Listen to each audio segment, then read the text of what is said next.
I think it's very difficult, but to say to other people, I think you can do better than me. I think you're better than I was. And, the ego part of myself, I want to be able to say, you can never work as hard as I did. You don't have the talent I have, but I really truly believe that I am an ordinary individual. And I just try to do the ordinary things that I do extra. And I think there are people that have incredible skills. And so I like to empower people to say, hey, you're way better than I am. You're smarter, you're harder working, you're maybe better with people, you're maybe more organized. And if you can harness that and do what I did, you're going to get even better results.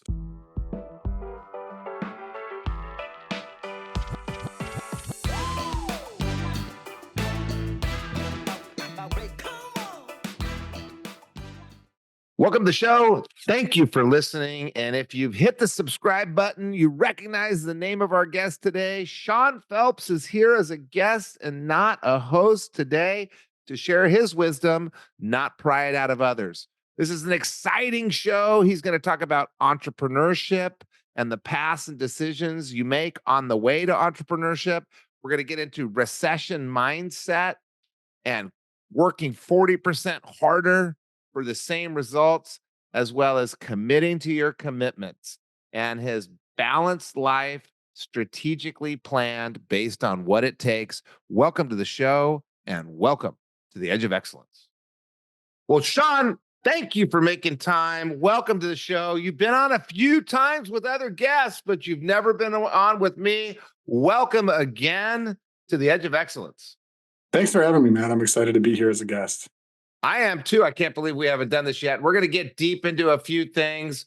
We're going to go over taking over as the president of the company that you worked at for so many years. But before we get into that and managing your personal goals while you drive a business and coaching top performers and basically lifting others as you lift yourself instead of squashing others, which most people don't do. Most people are lifters, but you're really good at it with nothing but top performers. Before we get into that, what's your definition of excellence? I had to think about this a lot. So my definition of excellence is to excel and exceed expectations. So it means to go above and beyond. You got to do more than is asked and feel at the end like the effort, result, and impact is more than what is expected. Wow. More. I'm writing this down, Sean. I hope the listeners are writing it down. So more than expected. That's interesting in your line of work and my line of work, which are the same line of work. We see people that go above and beyond what's expected. And I can think of a few names. I'm not going to say them, but they're always doing a little bit more. And it's maybe like 2%, 3% more. It's not 100% more. They're usually not even working harder. They're just paying attention to the little things that would take it above and beyond. They finish what they start. They do what they say. They add a little teeny bit. I would say most people don't become excellent, and they probably go below. And what's the opposite of beyond? Below and short of what's expected of them. They do less than what's expected. They usually do less than they said they would do. If you're listening right now and you want to kick ass like Sean has, like I have, we pretty much consistently do more than people thought we were. We always make our appointments, always fulfill what we said we would do, but we do a little more. Most people say they're going to go work from 10 to 12 and they work from 10 to 11:30. Most people don't add the extra 15-minute call at the end of the day. So I love that definition of excellence, Sean. We'll be getting back to that, but I want to go back to the start. I haven't written my book yet, Matt. My book is unwritten, but my book is going to be called The Extraordinary Entrepreneur. I love the word extraordinary because it tells you extraordinary. It's all ordinary stuff that you just do extra. And I would say that most people do subordinary. Most people, ordinary is probably above average. Extraordinary, it's not that hard to become excellent. You show up at the field 15 minutes early, you leave 15 minutes late, and that's your paradigm of life, whatever the field you're playing on. But before we get into these accomplishments, I know you were part of a venture-backed startup. I know you worked and got your MBA while having kids, while running a big company. I know, and I always say this to Sean. Sean and I spent a lot of time together because we work together at College Works. He runs it now. He's the president. But I spent a lot of time with his kids and in his home. He is dad of the year. And Sean knows how I feel about my dad, who I think is the best dad of my mom, the best mom I've ever seen. And I'm not just saying that. There's many metrics I used and lots of psychologists been involved, but Sean might have even beat them out. So before we get into doing all that stuff and leading this balanced life, let's just go way back because people don't know your history. I know a little bit of it. You're in Rockford, Illinois, which I saw the Rockford Files as a kid. So I know exactly what that was like. What was, for our listeners who never watched the Rockford Files and don't know where Rockford, Illinois is, what was No. life like? How did you see yourself? What did you do to find your path in high school? So it's also home of the Rockford Peaches, so a league of their own. Oh, Um, yes, I knew that too. And I also know that you started dating Tiffany in high school. So she's your high school sweetheart, which is interesting because I wasn't dating her, but I knew her for all my high school and middle school. So what was life like? What were you doing besides dating I Tiffany? was really busy. I stayed super busy. So I went to Boylan High School and I had multiple jobs, played on the football team. My dad had just started a business, I think around the time I was in middle school or early high school. And I was watching him start a business and I was doing lawn care and working at the mall and working at a restaurant and always had like 3 or 4 jobs and just very, very busy. I like to do something all day long. Okay. So and that was all 4 years of high school? Yeah, I think so. I mean, I was mowing lawns before I could drive. And actually, so through my dad's car dealership, I would buy and sell cars on the side as just a little side hustle. And I'd fix them up and take the old beater cars that nobody wanted. And so I'd actually bought and sold a couple of cars before I got my driver's license. And I had to buy my own car when I turned 16. So I worked lawn care, did landscaping jobs in the neighborhood, and yeah, always stayed super busy. Our high school had a chocolate sales fundraiser that we had to do, and you had to sell like $80 or $100 worth of chocolate bars at like $2 a bar.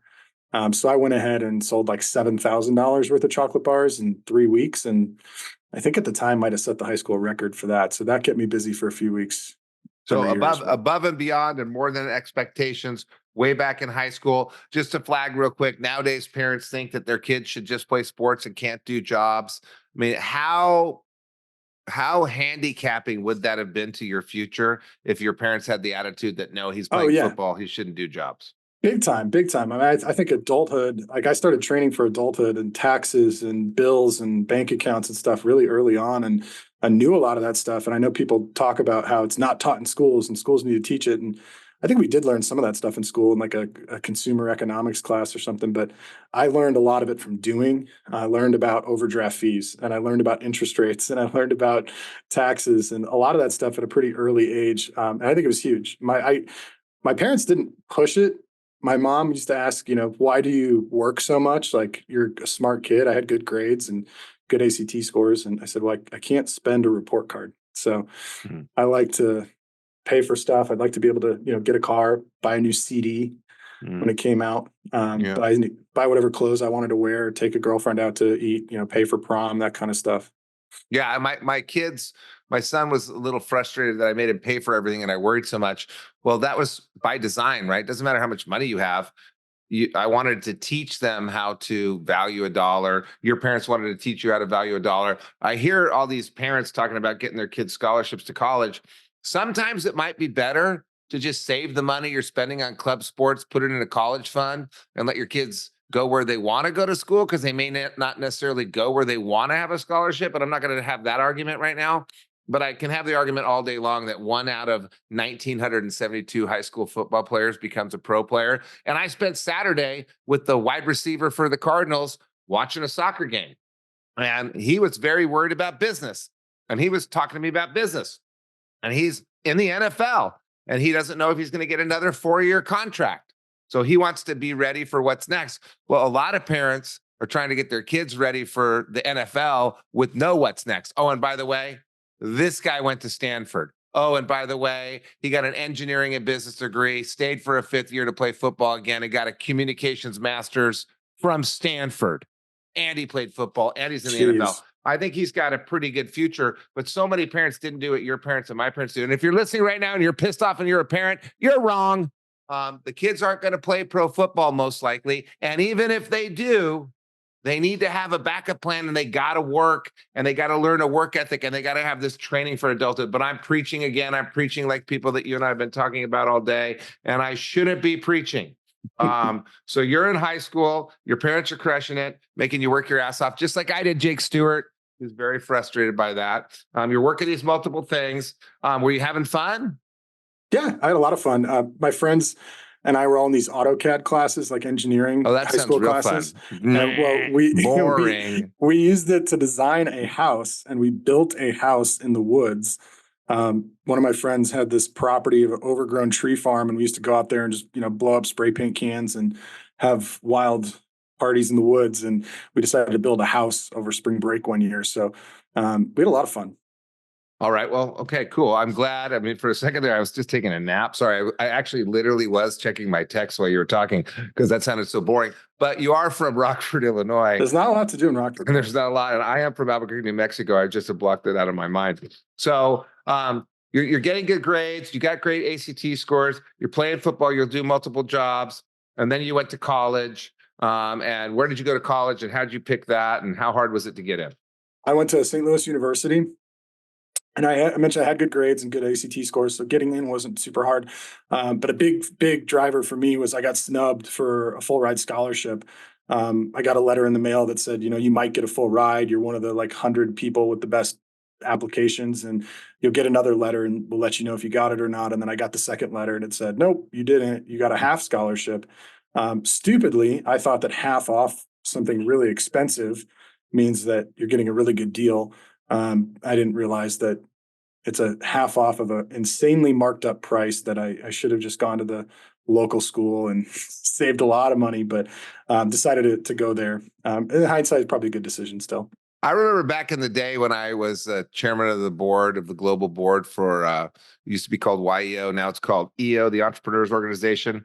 We had sort of a partnership with St. Louis University, and there was one guy I remember, and we had the GSEA Global Student Entrepreneur Awards. That there was a partnership with them, and then somehow Kauffman was involved, the Kauffman Center, and then somehow it was just EO that had that. I guess brand or contest. There was a lot of things that we would do with St. Louis. They were kind of at the cutting edge way back in time at Yeah. entrepreneurship, and Kauffman Center really did a lot for collegiate entrepreneurship. But I think St. Louis, if I'm right, or maybe I'm wrong about this, I think St. Louis University was one of the reasons that the Kauffman Center soured to entrepreneurship curriculum on campus because, and what was the guy's name that was the head of Kauffman? Probably Katz. Oh, the entrepreneurship at SLU, I think, was Katz. I don't know about Kaufman. That Katz guy might have been the one that was the really solid guy. The He was head of good. Kauffman, and I forget the guy's name, but he gave a speech after they'd funded, I believe, $200 million in contests for entrepreneurship, that the schools were teaching social entrepreneurship, which made no sense, and less people were becoming entrepreneurs out of college than before they had set up all these entrepreneurship programs. And they literally went from, I believe, 4 in the US to a couple thousand when these schools were trying to win this contest Yeah, money and from I was Kauffman. attracted to SLU because of the entrepreneurship. It was one of the first campuses. I think Arizona State, SLU, and another were the Yeah, they first were one of the three first 4 campuses with entrepreneurship, that had but I entrepreneurship. also believe they were one of the ones that kind of spoiled the entrepreneurship program with bureaucracy and not thinking about. I mean, you and I run a social company. We run a company that teaches young people to run businesses, and you and I are working from. You and I talk all the time about how we forget to eat. We're working from 7 in the morning till 6 at night, and we love it. We're traveling all over the world, and we make money off of it. But I would call that a social entrepreneurship experience, more social than some of the other companies that you and I have been involved in. But the academic world was teaching it in a way that took the entrepreneurship out of entrepreneurship and frustrated. And I'll remember the guy's name before the end. Yeah, and I back to the high school stuff. I had a few friends whose parents were entrepreneurs too, and so I was very interested in the concept to be an entrepreneur. But everyone I'd been around didn't become an entrepreneur until they were like 40 years old. So I thought to be an entrepreneur, I got to be 40 and I got to be able to borrow money from a bank. And I thought that's what my dad had to do. That's what some of my friends' parents did. And so I thought, I got to go get a job first. So I actually started off as an accounting major. So I knew a couple people in the accounting world, and they seemed to have pretty stable careers and successful careers. And I thought, I'll go big four or become an accountant, maybe a sports agent, real estate bank, investment bank, or something like that. And then eventually when I'm 40, then I'll be able to like be an entrepreneur. Okay. So you went to St. Louis University and came in wanting to be an entrepreneur. And did they enlighten you at the time? And maybe their curriculum's the same, so I could be wrong about them. Were they enlightening you into ways to start early? Or was it just because you started working at College Works painting houses that you figured out you could start early? College work taught me that for real. I actually went to one of my advisors about my sophomore junior year and said, "Hey, I want to change my major to entrepreneurship." And at the time, I was in my third year with College Works. I was a senior district manager helping to grow the company throughout Missouri and the St. Louis area. And I had hired and trained a bunch of people and was training sales and managing customer service and managing payroll and HR and all this stuff. And I told my advisor, here's what I'm doing. And I love it. And I don't think I want to do accounting anymore. I think I want to do entrepreneurship. And his response, most of the time I give the advisors crap. They don't really do a lot. And this was the one time where the advisor, really made an impact. I mean, he said, Sean, that would be like Jimi Hendrix going to college, going to music school and taking guitar lessons. Why in the world would he do that? You can learn other things here. You already are learning the entrepreneurship stuff at College Works. Why don't you learn the things that you're not going to learn at your job and in your entrepreneurial life? So maybe like learn like computer programming or something else. Jimi Hendrix would benefit from like art classes where he could maybe design cool album covers or some production classes where he can learn about music theory, but he doesn't need to learn how to play guitar. And I thought, wow, that's really cool.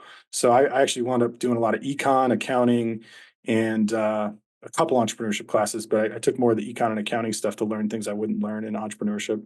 I had the same conversation with my son. He's got, you know him. I don't have to call him my son. With Jake, he's got his design major, which is a arts degree, and then he's got his business major, which at his school is a science degree, and it's an emphasis on marketing. And he wants to go start his business. And I mean, he's definitely an entrepreneur at heart. There's a bunch of things you need to learn to apply entrepreneurship to, right? And I'm telling you, get a job to learn and then branch out and start your own business is a pretty good way to do it. He reminds me that I didn't do it that way, but I sort of did. And I'm wondering, as you're talking, if maybe entrepreneurship shouldn't be a major, it should be a minor. How to take whatever you're learning and be entrepreneurial about it, because entrepreneurship is just being really good at something and then leveraging other people to become better. It's like coaching, right? You can't coach if you haven't done it yet. Yeah, How do you think about that? I 100% agree. I think that if you're like, let's say you got a passion for the food industry, go study chemistry, go study food Yep. chemistry, biology, agronomy, whatever other kinesiology, health and nutrition science, get all that Get all experience that. because your college is probably decent at teaching that. The entrepreneur stuff, I mean, there's some really, really phenomenal resources out in the real world that you don't need. There is the Kauffman Foundation, there is Y Combinator, there's all kinds of awesome think tank or not think tanks, the accelerator programs that you can access. I would focus on using your university experience to get the technical stuff Yeah. and then learn the entrepreneurship from the entrepreneurs out in the world. Right. And so you're in college and then did you have other jobs in college before you did the College Works thing? Yeah, I did an internship called Tech Interns, and I sat in a computer lab and put paper in the printer and took out the trash. I had a lot of those internships. I had them at a law firm. I had them in a political campaign. I had them at a at a doctor's office, but I passed out during surgery, so I didn't have that one for long. So you had the typical internships, and then you had the probably pretty good jobs, right? You had so many jobs that your first job's always 10 hours a week and sucks. Your second job's always 15 to 20 hours a week and it's okay. It's usually the third job, unless you stay at the same place for 3 years, where you really get some real hours and get to do anything. You'd had like 6 or 7 jobs by the time you were a Yeah, sophomore in yeah. college. Restaurants. I worked at a couple restaurants in St. Louis, and I like the flexibility of the restaurant world and the performance-based pay of it. So that attracted me to it. But yeah, I was on, I think, my seventh or eighth job by my freshman year Yeah, of me too. college. And I was on my seventh or eighth job because I kept getting fired. I would work really hard. I'd make a lot of money, but I was unemployable, which is a really good trait if you're an entrepreneur. A lot of entrepreneurs are kind of unemployable, but I at least learned how to work hard. I learned how to communicate through the waiting and the busboying, and I learned how to put in a 10-hour shift on my feet. I learned how to work hard, a lot of working hard, digging ditches. I learned what not to do from getting fired. I learned what I wouldn't want from my employees by being one of those employees. Well, I learned the type of boss to be by having bad bosses. So there's so much learning from all that work. You had done all that, and then you decided to do the CollegeWorks thing. What year were you in school when you did the CollegeWorks thing? it was a freshman, my Oh, you freshman were? year. Yeah. Oh, so you were one of the first freshmen that ever did. You might be one of the reasons we allow freshmen to do this now. Yeah, I was one of the youngest interns, youngest district managers, and I think the first GM or second GM that was in school, And which is we don't I have would GMs that are in school. yeah, it's a You bad have idea. to be graduated to be a GM nowadays. Well, because we used to not hire freshmen, and then all of a sudden, the best managers of the year every year I were freshmen. I almost didn't get hired, man. I was 300 miles from my territory. Oh, The final interview, they told me there's no way. Like you cannot, you don't have the time. You're too far away. And I said, I'm gonna do this. Please let me. well, most of our listeners don't work at CollegeWorks, so we'll just back up a little bit. Sean's path to entrepreneurship was through CollegeWorks, the organization that pays for this podcast that Sean is the president of, and I'm one of the founders of. And we both love CollegeWorks, but the podcast is more for people that aren't in CollegeWorks. It's for people out there that don't get the exposure. So you came into business ownership and business management through CollegeWorks of CollegeWorks. You also invested and coach another company that's in the construction industry. You also worked in a venture-backed, I believe it was a financial planning business for a while, Yeah, right? fintech company. Yep. Yeah, fintech company. So you've had a few different roles, came back to CollegeWorks, took over my job, and now Sean and I spend a lot of time talking lately in a kind of frustrated way, oftentimes in a very excited way, and that's entrepreneurship up and down. So we're going to talk today about what it means to be an entrepreneur. So we know your path. Most entrepreneurs have done a bunch of things. Most entrepreneurs know how to work hard. Most entrepreneurs can get, like Cato always comes over here and looks at my stuff. He goes, man, you get a lot of stuff done in a day. Most entrepreneurs get a lot of stuff done in a day. Most entrepreneurs excel and exceed expectations, go above and beyond, and do that more than expected. So you had a history of that in high school with your jobs and your football and your dad's business. You had a history of that as you went into college, trying to find your path kind of above and beyond of your understanding of where you're going. Most entrepreneurs don't know they're going to be entrepreneurs, maybe don't even want to be entrepreneurs, and they kind of stumble across it. And the way you stumbled across it was you found the CollegeWorks things in college, sorry, as a freshman. So Yep. you were a manager as a freshman, and then were you a manager a second year? I forget. Kind of. I was kind of a half district manager, half manager my second year. And then you were a district manager, and then you were a general manager. Yep.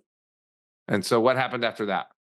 Yeah. So after that, I was interviewing at a bunch of places. I had one more year. I was a general manager full time out of school, and but only for a few months, really, because I finished up school that May, and then that summer, I was looking at jobs, and I was really scared to get a job because I thought it was like kind of getting married, but marrying a career. So I thought if I I interviewed for a financial advising role and got an offer, and it was actually a better offer than I thought. It was to be a manager of financial advisors. I was going to run a team of financial advisors, and they were all going to be older and more experienced in finance than me, but I was going to manage them and teach them sales and help run that business. And I thought, gosh, if I do this, I'm going to have to do it for a long time because you can't build up a clientele and a team and be in, let's say, St. Louis for at the time for me, and then all of a sudden 10 years later decide, oh, I want to go live in Phoenix. Like all my clients, my whole team, everything's here. I'd have to start over. So it kind of felt like getting married, and I was nervous to do that. And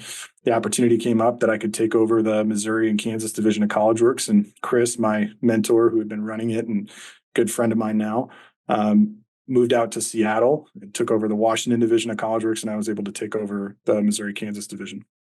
Okay. So you're at the right place at the right time. Yeah, he actually pitched me on moving to Seattle. And he was put together an awesome pitch of how cool it is, how awesome of a business it'd be to run, how a great place to live, and all these things in Seattle. And I said, well, if you love Seattle so much and you think it's such a cool opportunity, why don't you go out there and I'll just stay here? And he's like, that's never been done before, but maybe we could. And then we talked to the partners and did it. Okay. I remember that part. So you and like me too, I was in the same boat. I came into entrepreneurship the same way. My son said to me, he goes, my son, I already told you the story, but he wants to start his own business and he wants to do it with his friend. and he thinks that he's going to get financial backing from his friends' parents and from me and my wife, which probably isn't true because people don't give you money until you earn it. And usually family comes later after you've gotten it from someone else. But I said to him, no, no, that's not what you do. You go work in another company, you learn a bunch, and then you go start your own business. And he said, no, Dad, that's not what you did. You started it right out of college. But it is. It is what both of us did. We just happened to run the company that trained us. I'm sure that happens a lot around the world. If you want to be an entrepreneur and you're working in a small business, I bet if you're the best, you're the succession plan. Like we were the succession plan, right? James Spence wanted to leave and go work in the mortgage business. So Jeff and I came into College Works. Chris wanted to move to Seattle. So you ended up in an entrepreneurship role. And most people will work in one company and sell it and go do something else. And we know a lot of people that have done that outside of College Works and inside of College Works. You're the best. I mean, here's the path. You do something really well. You learn a lot about it. You have a unique offering. People want you around them. And you either go pick those people up and start a new company, or someone says, hey, you take over for my company. And it's usually not your parents handing their business to you. That's a family business. You have to earn it to get that to happen. Your parents will hand it to someone that's working there and kicking butt. So you're kicking butt, and Chris was giving you an opportunity to go start a business with us in Seattle. I believe it was takeover for Mike Perfont, who was starting another business with us called Empire. And instead, he went and you took over for him. So you freed it up so he could go do something else entrepreneurial. And so you moved into that role and took over the business. And what do you learn from taking over a business in that year one? A lot, a lot. I mean, I learned that running the business is a whole nother level from managing in the business, and that to working on the business versus in the business, and all the things that need to be done to work on the business and make it really run well. And the relationships, I had a lot of relationships with the people. And that was one of the reasons I was excited to take it over, is there were a lot of people that I had been working with for a couple of years. And that can be good, but it can be bad too.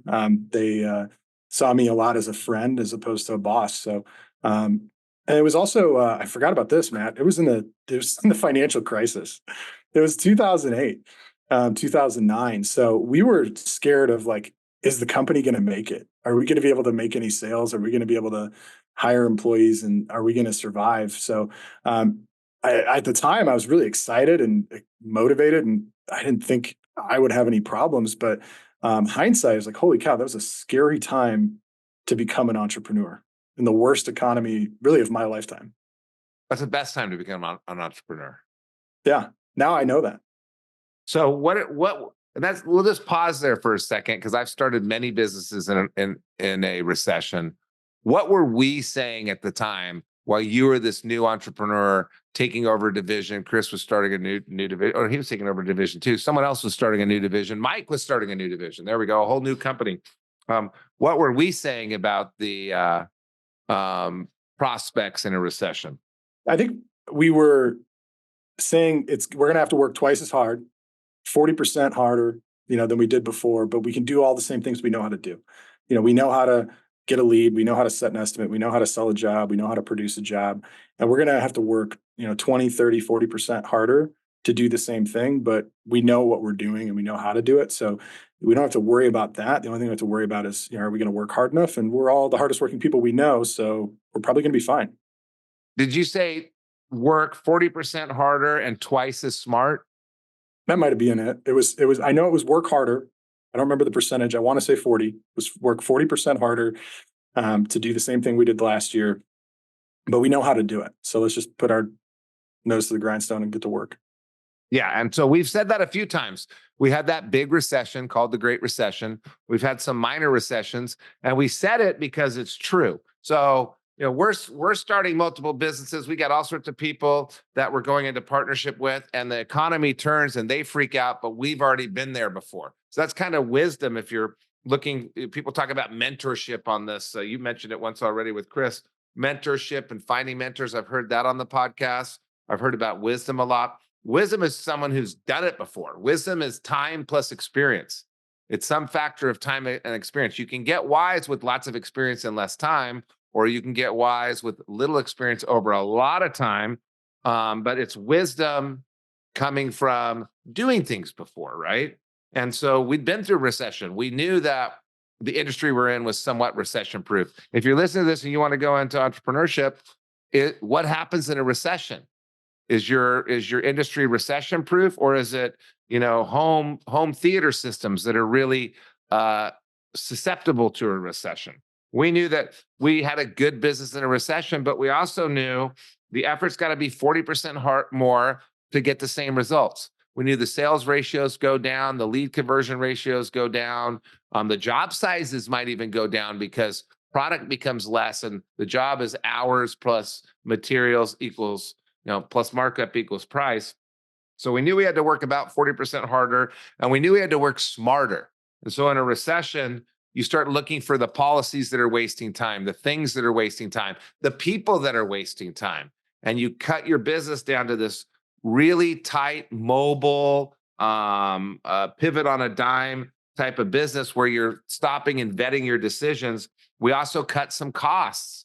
You Yeah, make things I cheaper remember just in saying case. the least sleep I maybe ever got as an entrepreneur was the night before a big training kickoff event. And the training was at like a Days Inn, and that was a little lower hotel grade than I was used to. And the managers were staying there, and I was staying across the street in the Motel 6. And because I wanted to save as much money as possible. And I don't know if I couldn't sleep because of the fear of the economy or because of the bed in a Motel 6, but we were saving as much money as possible, being as lean and efficient. And that really set an awesome foundation for my career as an entrepreneur, is understanding that, we can get things done without all the fancy bells and whistles. So 40% harder for the same results. I seem to remember us saying twice as smart. And you look to cut costs and waste. And that's the recession mindset. Then the challenge is, if you're an entrepreneur, can you implement the recession mindset right now? Because we're not in a recession right now. I've been waiting for it since 2016. The longest peak to peak, guaranteed to happen in 2016, then 18. Then, of course, if Hillary Clinton gets elected, but then she didn't. So Donald Trump. And then, of course, if Biden gets elected, didn't happen then. Then we had COVID. That didn't even do it. So holy moly, recession will come. So can you start working smarter right now? You don't have to work 40% harder for the same results. You'll get way more results if you work 40% harder. Can you work smarter and think things through a little bit better? Can you cut costs? Can you cut waste? And if you also work 40% harder, you might get 100% more results in a non-recession. In a recession, you're doing that just to keep up. So you go off and you take over for Chris. It's 2008, Lehman Brothers busts. The stock market gets closed down for like a week. The whole world is shaken up. Unemployment shoots through the roof. The housing market gets chopped by 50% in some states, sometimes more. But the whole global housing market goes down. Everybody loses their investment. Your house was worth 500 grand. Now it's worth 200 grand, that type of thing. Our generation was convinced that houses don't always go up. We all thought that houses always go up in value, they'll never come down. And people had borrowed against it. And it's a whole disaster. And you start a business then. Why is it good to start a business during a disaster? No, it got me really good at business. Oh. If you can do it then, you can do it anytime. Right? Yep. It's not bad to start when it's not perfect. Because if you just started a business in the last few years, you're probably overconfident. But if you've gone through a recession, you know what's going to happen the next time it comes. What were you going to say before I cut you off? Oh, yeah, I think we're already seeing it now. I mean, venture capital is a lot harder to get than it was a few years ago. And that's a lot more companies that are getting funded, or the companies that are actually able to make money and generate a profit. And they're not just cutting blank checks for ideas. Well, there's a few of them. We had the tech boom where there was incentives for the stockbrokers, which is what they were called back then, to sell the tech industry, and everything blew up. You have the millennial generation votes on on popularity more than viability, I think. So, and I know the kid that started Wall Street Bets, and they made the movie. And I know that guy used to work for us, but just the thought of bidding up a stock based on popularity instead of value is crazy.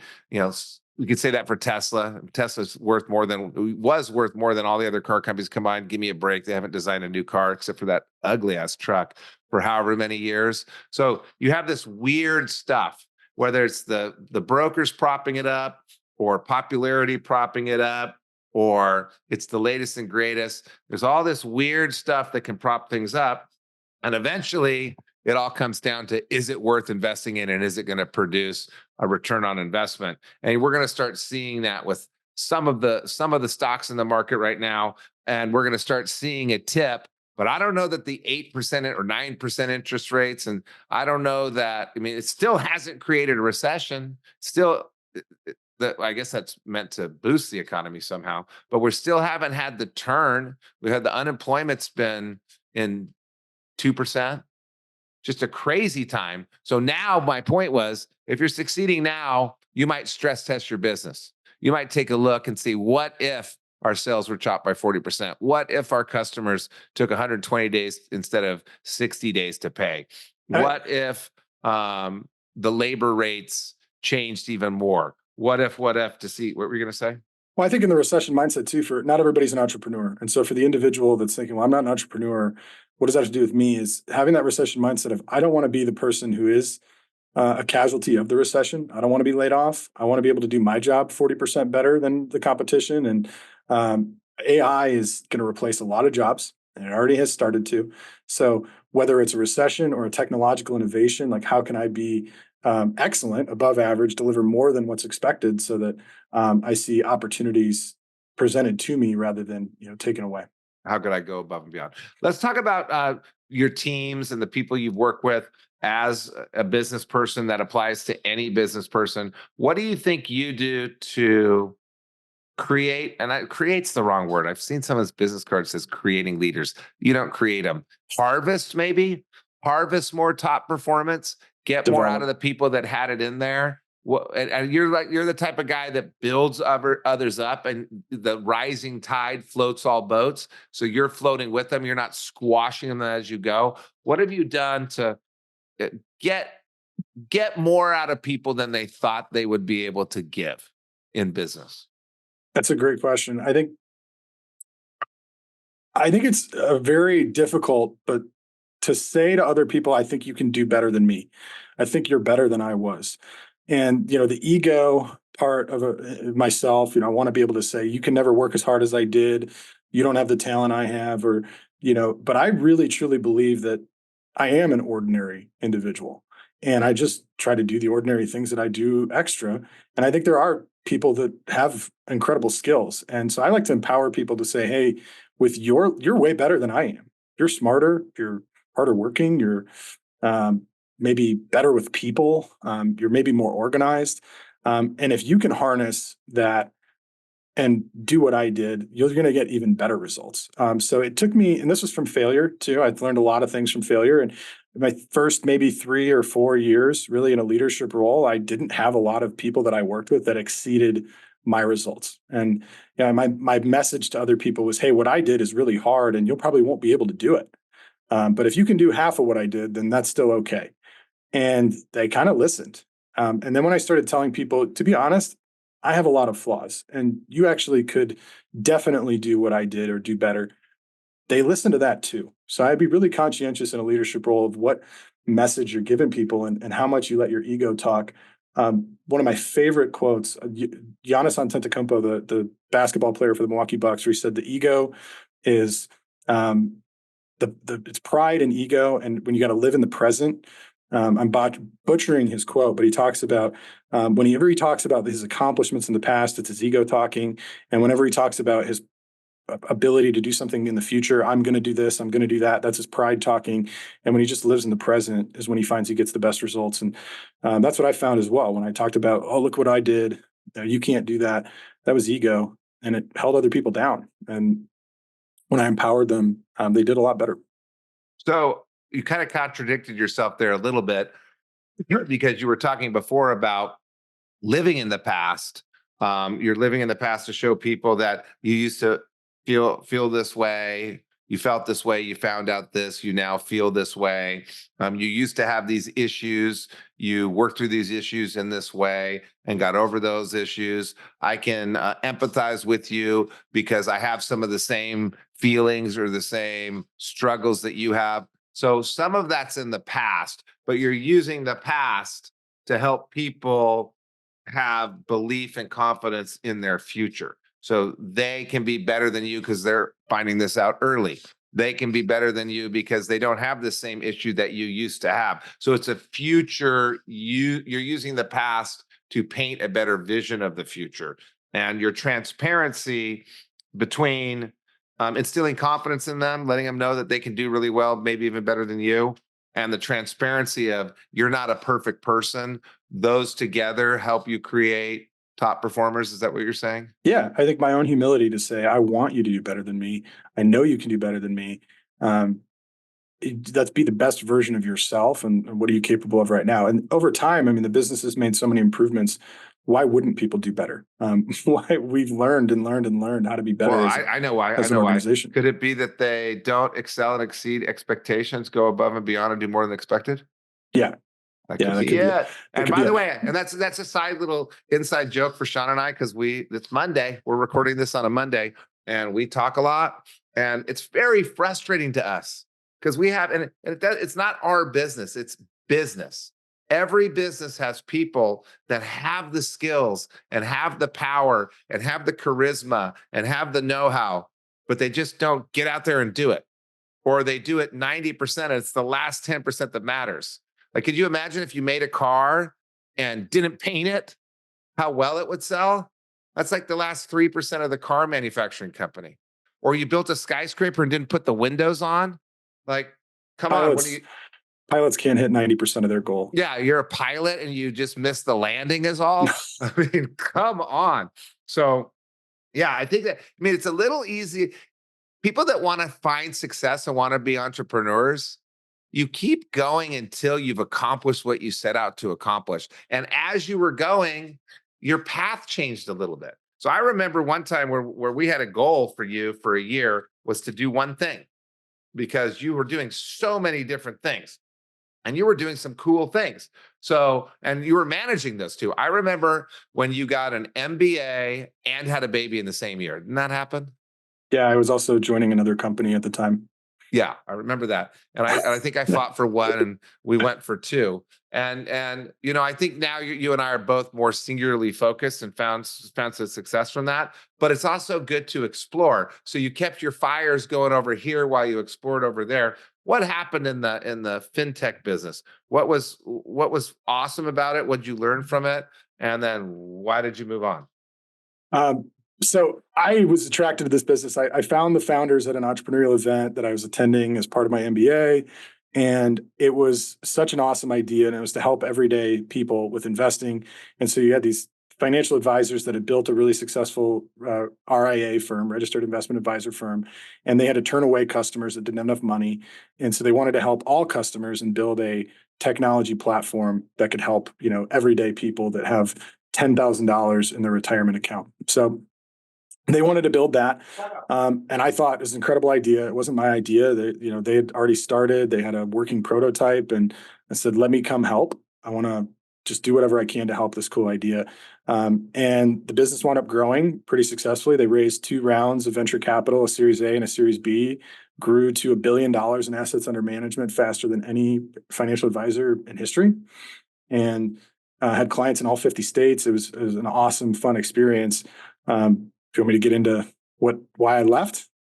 Yeah, but before you do, I don't know if you know that we use the video for these now. I probably should have told you that before we started so you could look at the camera. Okay. And if you are watching on the video right now, you'll notice that I ran away during that story. I did switch it to speakerphone, but I'm working at home today and I love working at home because I'm an entrepreneur and I can work wherever I want. And my dog literally just took off. So I had to go get him back here and continue on. How unprofessional is that? But that's what was going on. Why did you leave that business though? So it was actually the first job I've ever been fired from, man. Oh, You talked about getting fired a lot. So I the didn't. venture, the investors decided to shift gears. Basically, I was given an ultimatum that I had to come on full time or leave. Um, And at the time, when I looked at potential people to manage the team I was working with at CollegeWorks, there wasn't really any good options. I was going to have to let a bunch of people go here. I was going to have to basically tell the team, hey, I'm leaving. There's no one to manage you. And so you're all also out of a job. And it was a really tough decision. I spent the CEO of the company actually announced that I was accepting the job in a team meeting. And then I pulled him aside and said, hey, I didn't say I was going to accept it yet. And he said, I know, but you will. And I thought a lot about it. I remember talking to my dad and said, Dad, I don't know what to do. I got two awesome career opportunities that I love. One helps college students and one helps people that need to retire. And both people need help and both have cool missions. And I can support my family and I love the people at both places. And I don't know what to do. And after a few of these conversations, he finally said, you're such a whiner. Most people don't have one job that they like, and you won't stop complaining about having two that you like. That's a really good problem to have.